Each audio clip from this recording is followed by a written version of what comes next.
মানুষ জাতিকে কি আল্লাহ নিজ হাতে তৈরি করেছেন? যদি করেও থাকেন তাহলে একজন মানুষকে তৈরি করতে কত সময় লেগেছে?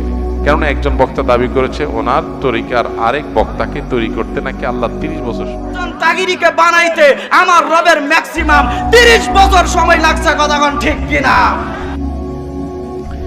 ইন্নামা আরাদা শাইআন আন ইয়াকুলা লাহু কুন ফায়াকুন। আল্লাহ রাব্বুল আলামিন বলেছেন, আল্লাহ যখন কোনো জিনিস সৃষ্টি করতে চান তখন আল্লাহ বলেন হও, হয়ে যায়। আল্লাহ শুধু কুন বলেন, কুন মানে হও, হয়ে যায়। গোটা সৃষ্টি জগৎ তৈরি করা আল্লাহর জন্য মানে এক কুন বলার সময়ের ব্যাপার, তাই না? আল্লাহ যা চান সেটাই হয়ে যায়। এরপর আল্লাহ তাআলা এই নবমণ্ডল এবং ভূমণ্ডল, এই মহা সৃষ্টি আল্লাহ তাআলা সৃষ্টি করেছেন 6 দিনে। যেটা আল্লাহ তাআলা কোন বললে হয়ে, যেটা 6 দিনে কেন করেছেন এটা নিয়ে অনেক আলাপ আছে। আল্লাহ তাআলা আগে একটা সৃষ্টি করেছেন, পরে একটা সৃষ্টি করেছেন। এখানে মানুষকে কাজের ধারাবাহিকতা, প্রত্যেকটা কাজ করার ক্ষেত্রে একটা সিস্টেমিক্যাল ওয়ে অবলম্বন করা, একটা ধারাবাহিকতা মেনটেন করা, কোনটা আগে কোনটা পরে, সেই শৃঙ্খলা রক্ষা করে কাজ করা, এটার শিক্ষা দেওয়ার জন্য আল্লাহ তাআলা এই সময় নিয়েছেন। কিন্তু আল্লাহ তাআলা সময়ের প্রয়োজন নাই।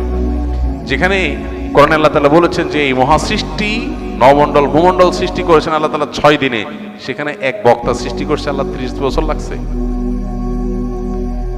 আল্লাহর শানে এই ধরনের কথা বলা ঈমান যাওয়ার মতো বেয়াদবি, ভয়ঙ্কর কথা। যে আল্লাহর 30 বছর লাগছে, মানে উনি এত বড় হয়ে গেছে, ওনারা বানাইতে আল্লাহর 30 বছর লাগছে, নাউজুবিল্লাহ।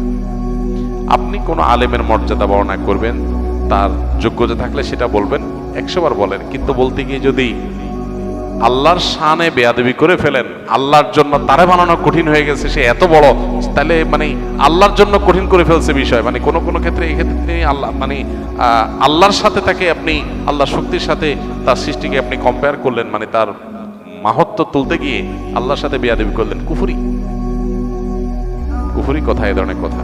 আল্লাহ তাআলা আমাদেরকে হেদায়েত দান করুন। নবীকে সৃষ্টি করতে আল্লাহ তাআলা তো এরকম আলাদা করে এত বছর লাগছে কোনো হাদিসে আমরা জানি না, সাল্লাল্লাহু আলাইহি ওয়াসাল্লাম। সেখানে কোনো বক্তাকে সৃষ্টি করতে লাগবে কেমনে? আর আলাদা আলাদা করে আল্লাহ তাআলা একজন একজন করে সৃষ্টি করেন নাই। আল্লাহ সৃষ্টি করেছেন আদম এবং হাওয়া, তাদের থেকে বাকি সব মানুষ সৃষ্টি করেছেন। আর সকল সৃষ্টি যত মানুষ কিয়ামত পর্যন্ত আসবে তাদের সবাইকে আল্লাহ তাআলা একসাথে আদম আলাইহিস সালামের পিঠে আল্লাহ তাআলা দিয়েছেন, হাদিসে রয়েছে। এগুলো সবগুলো আল্লাহর জন্য একটা কুন বলার ব্যাপার। অতএব এই কথাগুলো নিছকই ভ্রান্তি কথা।